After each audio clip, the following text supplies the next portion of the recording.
Bismillahirrahmanirrahim. Assalamualaikum warahmatullahi wabarakatuh. Kembali lagi bertemu dalam mata kuliah logika. Kali ini kita akan mengulas materi tentang teori. Nah, barangkali kata teori ini sering teman-teman dengar dalam kehidupan sehari-hari. Misalnya dinyatakan bahwasanya teori itu tidak sama dengan tidak mudah untuk diterapkan, ya, atau omongan kami itu hanya sebatas teori, sementara penerapannya itu sangat sulit, misalnya seperti itu. Nah, jadi kita akan menggali, mencari tahu sebenarnya teori itu apa sih, ya. Apalagi kalau teman-teman ini selaku akademisi, tentu saja akan sering sekali bergelut dengan yang namanya teori dari awal perkuliahan sampai nanti di akhir perkuliahan sebelum wisuda, itu pasti menjumpai atau bergelut dengan istilah teori ini. Yang pertama, kita akan mengulas terlebih dahulu tentang definisi teori. Jadi teori itu sebenarnya apa? Teori bisa dimaknai sebagai pendapat yang didasarkan pada penelitian dan penemuan yang didukung oleh data, argumentasi, kemudian juga penyelidikan yang bersifat eksperimen, ya, atau bersifat percobaan yang mampu menghasilkan fakta berdasarkan ilmu pasti, ilmu logika, metodologi maupun argumentasi. Bisa juga teori disebut dengan pendapat, cara, dan aturan untuk melakukan sesuatu. Jadi dalam konteks ini dapat disimpulkan bahwasanya teori itu merupakan suatu pendapat, ya, atau suatu cara yang ditemukan berdasarkan dari hasil penelitian. Nah, adapun teori ini bisa didukung oleh fakta-fakta, ya, yang berupa data dan juga argumentasi.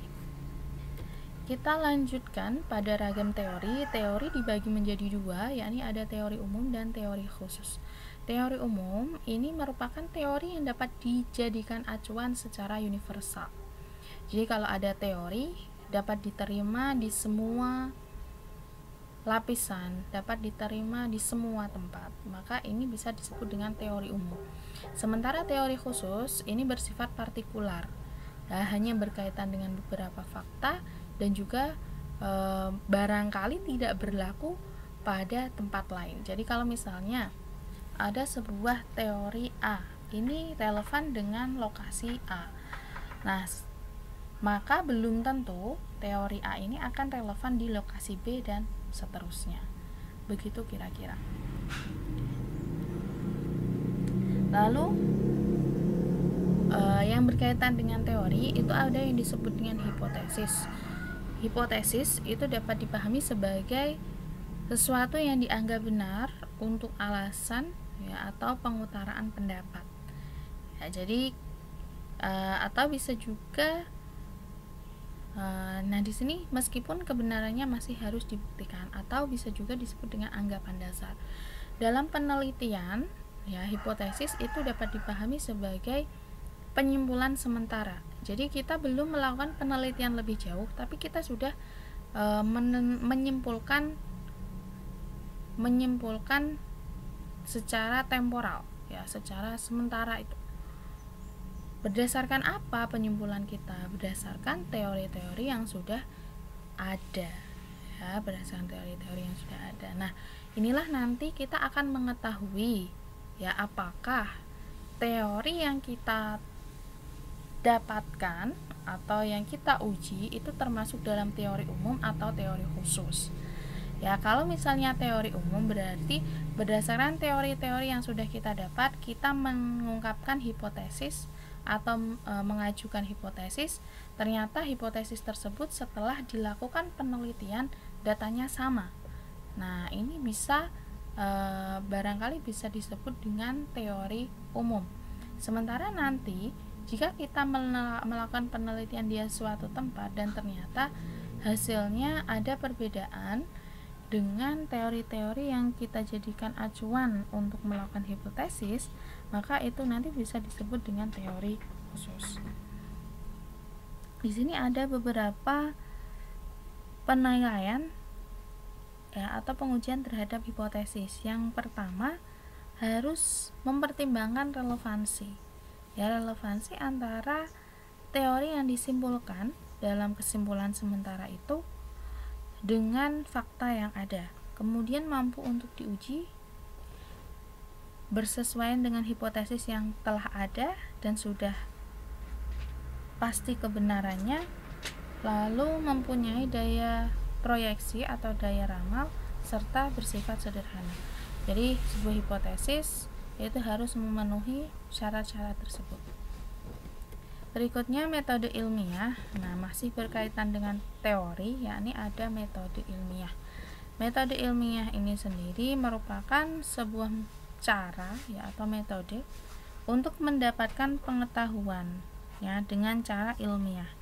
Nah, pengetahuan yang diperoleh dengan cara ilmiah ini bisa disebut dengan ilmu. Adapun langkah-langkahnya apa saja sih untuk melakukan metode ilmiah? Atau untuk dapat memperoleh ilmu melalui metode ilmiah. Yang pertama, harus menentukan masalah. Kedua, harus merumuskan masalah, harus mengajukan hipotesis, kemudian melakukan deduksi dari hipotesis atau mengambil kesimpulan umum dari hipotesis yang sudah diajukan tersebut. Pembuktian hipotesis, yakni dengan cara melakukan penelitian dengan menggunakan teknik yang sudah ditentukan, serta penerimaan hipotesis menjadi teori ilmiah. Jadi setelah itu maka baru bisa diterima hipotesis yang diajukan tersebut sebagai teori baru ya atau teori ilmiah. Kemudian di sini kita akan mengetahui apa sih hubungan antara teori dan metode ilmiah. Nah, teori dan metode ilmiah kita sudah singgung di depan tadi bahwasanya teori ini tentu saja sebelumnya didasarkan atas fakta-fakta. Nah, teori ini ya untuk menemukan ya ini sifatnya bersiklus ya. Jadi bisa diawali dari metode ilmiah terlebih dahulu, lalu teori dan ilmu, atau dari teori, metode ilmiah, dan kemudian ilmu. Kalau yang sudah kita sebutkan sebelumnya itu merupakan contoh dari yang diawali dari kegiatan metode ilmiah, kemudian teori ya, sehingga menghasilkan ilmu. Nah, di sini teori yang kita ketahui dalam kehidupan sehari-hari itu atau dalam lingkup akademik itu bisa kita temukan yang pertama, yakni di awal ya, teori dijadikan sebagai landasan untuk melakukan metode ilmiah. Jadi kita sudah menemukan teori, kemudian kita melakukan pengujian atas teori tersebut. Nah, lalu kita akan menemukan teori atau ilmu baru atas metode yang kita lakukan.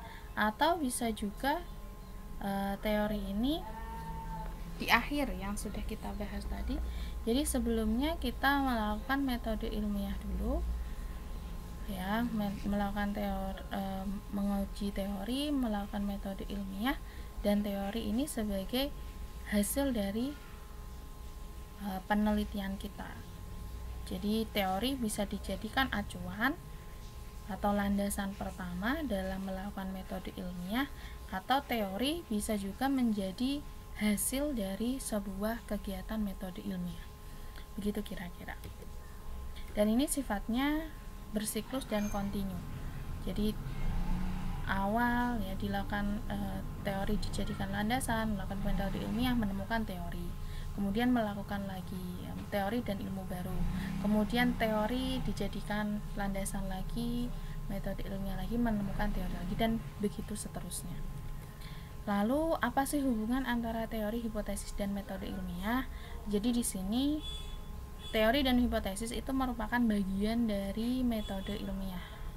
Ya, jadi metode ilmiah atau metode untuk menentukan atau memperoleh ilmu